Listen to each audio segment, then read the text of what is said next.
All right, so we finished outlining our violet, and now we're going to start filling with a double buttonhole stitch. I apologize, my hands might get in the way. So normally I would like this to be facing the other direction. I'm just going to work away from myself here because I don't want to fuss with how I have this frame clamped in place. I have come up a little ways from the top, and I'm going to run a tacking or a grounding stitch across, and then I'm going to come up just a little bit further along. Apologies, that's my cat. And the first line is a little bit weird. So buttonhole stitch, remember, you come down and then up and down and catch. But with a detached buttonhole, what I want to do is go through the chain stitch edge and then under that long bar that I've done and then over the loop that I've left. So let me give myself a little more thread. And then I'm going to go into the next stitch here. And so I've gone through the chain stitch, under the bar stitch, and then I'm going to go over this tail of thread. And again, through the chain stitch, under the bar stitch, over the tail of thread, catch, and I think that's enough for our first row. So now down through my edge, up a little bit further along, and across. Just find a good spot. The bar doesn't have to be perfectly placed. It's there to keep the stitches from wandering and also to keep them going in the same direction. All right, so now I go into the stitches of my previous row. What you'll note is that a little bit like brickwork, these are placed sort of at odds to each other. So just find my stitch there. What that means for me is that it's much easier when the shape of the stitch or the shape of the space we're filling is changing in width, like with these petals, because the stitch works better when my 3 stitches in the row above can turn into 4 stitches in the row below. Well, I suppose the other way around is we're seeing it here. Okay, and then back down. And a little bit further. Maybe I shouldn't have chosen a dark color. I didn't think the white would be nearly visible enough. Maybe we'll have to do this again with the trillium.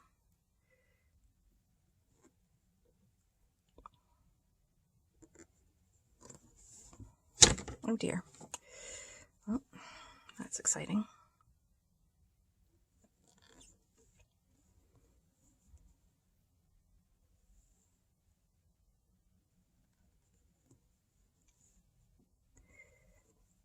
So you can see how detached buttonhole is a surface stitch because the vast majority of it is done on the surface.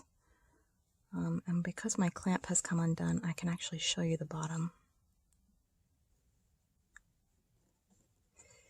Come now.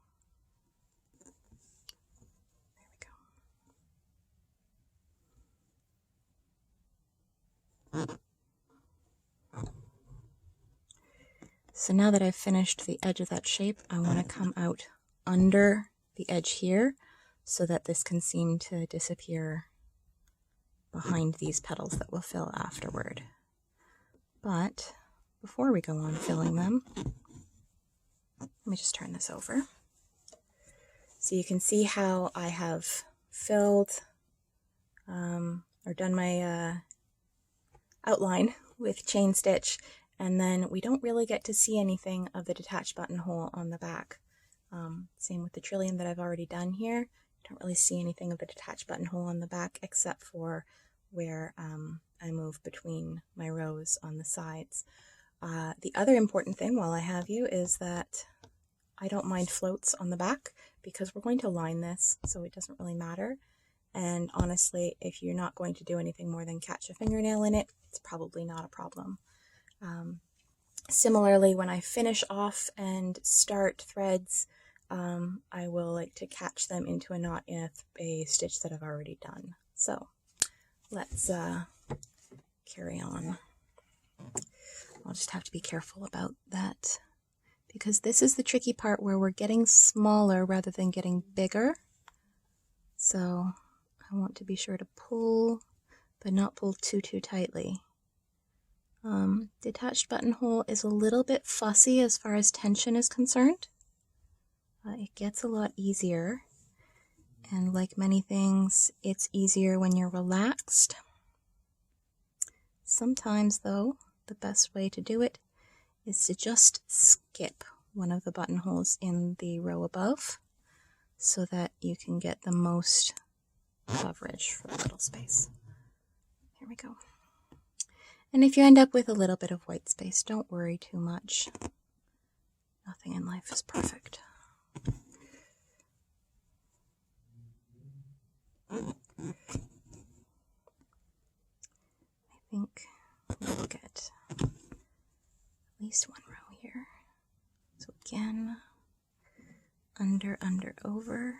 I seem to have caught the edge of my chain stitch there, and in fact, that's gonna do it for that. The rest will be picked up in the next set. So I'm not gonna worry about my floats on the back. I'm just gonna bring this right up here. Although I might care a little bit about my stitch direction. Maybe I'll come up this way.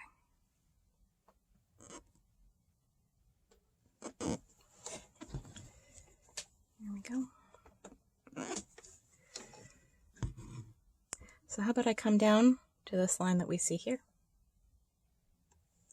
And we're back. Hopefully I've centered this properly. So I have switched to a pale yellow for the next color in my petal. Thankfully with this, it's sort of an interior color, so it doesn't matter too much that my edges are still violet. But I just wanted to show you how easy it is to change color if you want to stripe. Come on. Oh, let's just do this left-handed. Nice thing about doing the more stabbing style of one up, one down stitching is that it's pretty much the same for right-handed versus left-handed people. So if you find that the angle is wrong, or you're left-handed and people have insisted to you your whole life that you're unteachable because they are right-handed and lacking a mirror, I promise you it's not true.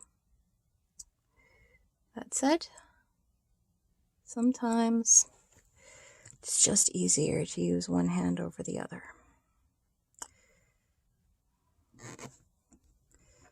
And it's not a bad idea to be ambidextrous.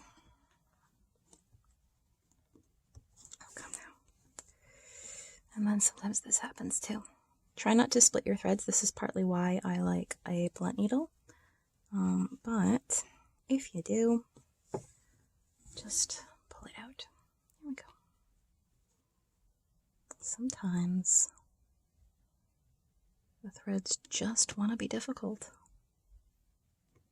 Okay, here we go.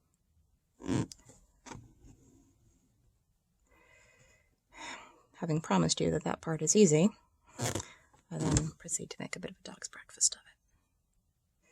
But that's fine.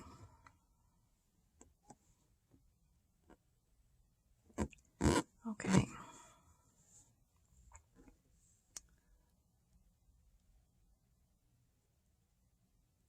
Come now, there we are. Sometimes using the opposite thumb I find can also be very helpful in angling the needle the direction that I need it to go in. Can I fit one more? Let's do one more. Okay. All right.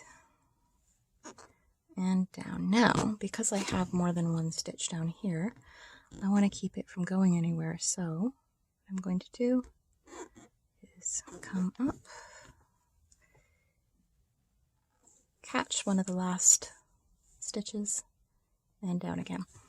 If I had a long row of these, I would take a running stitch row to catch all of them, but instead, just the one will do. I'm going to put this thread aside and do the rest of the violet. Alright, let's try this again, see if we can see it any better in the white. Same thing I have outlined with the chain stitch and reverse chain. I'm going to do that bar across and come up, catch under. Beginning is always tricky. Through the first one chain and the next one. Be sure to catch a little bit of cat hair in there. Actually, while I'm working on the trillium, I can make a note that I've done my outline in pencil because I wasn't certain enough that I wouldn't make changes, so I didn't want to do it in ink. That does transfer onto the pale threads like the white a little bit, so when I'm done, I'll just gently hand wash it in soap and water. DMC cotton won't run. If you're working with a thread that does run, keep that in mind when you're making your decisions.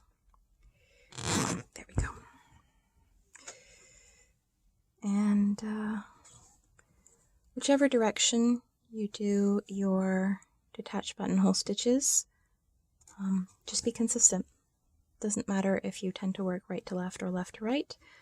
I like to have consistency within each element, so if here I'm going to catch one of my chain stitch edges rather than one of the top ones because I need an extra stitch on this row.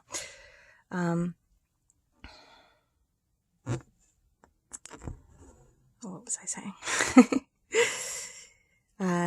Yeah, if you know that your threads might run, keep that in mind when you're stitching and when you have to wash later. Always good to have nice clean hands before you start embroidering because humans are filthy. We've learned that in the last year. And you're always going to have oils and sweat on your hands. So trying to minimize the transfer of that is good. Also, this one up, one down hand technique on embroidery is very good because it minimizes contact with the fabric. You can try to only touch the edges. Even so, an embroidery project that I've been working on, I had to move my frame around. There's that cat again. Had to move my frame around and I got to see the difference between the original color of my base fabric and the color that it had stained from my handling it even as little as I was able to. So it's always a good idea to plan to be able to wash your work afterward because we're just really dirty and anything that you work on for more than a little while, dirt from your skin is going to transfer onto your work.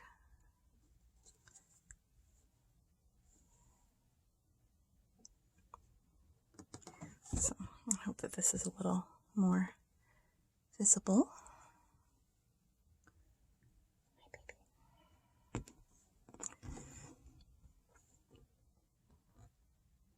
So again, I just have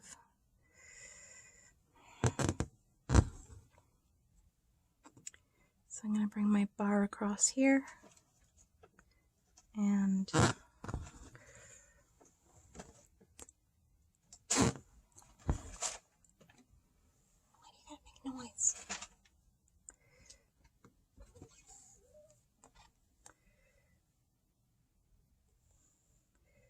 So you can see how the bar is preventing my stitches from wandering too far away. Without that grounding bar, the detached buttonhole does sometimes have a tendency to curve away towards the stitches that you've already done. Bit of a concave curve to it. But you can help to control that by managing slightly smaller rows than maybe you think you need. And the bar across. There's a word for this style of detached buttonhole versus the sort of free-floating style, and I cannot for the life of me remember what it is. If I remember, I'll add that. But I want to get to the end of this petal so I can show you how I finish it.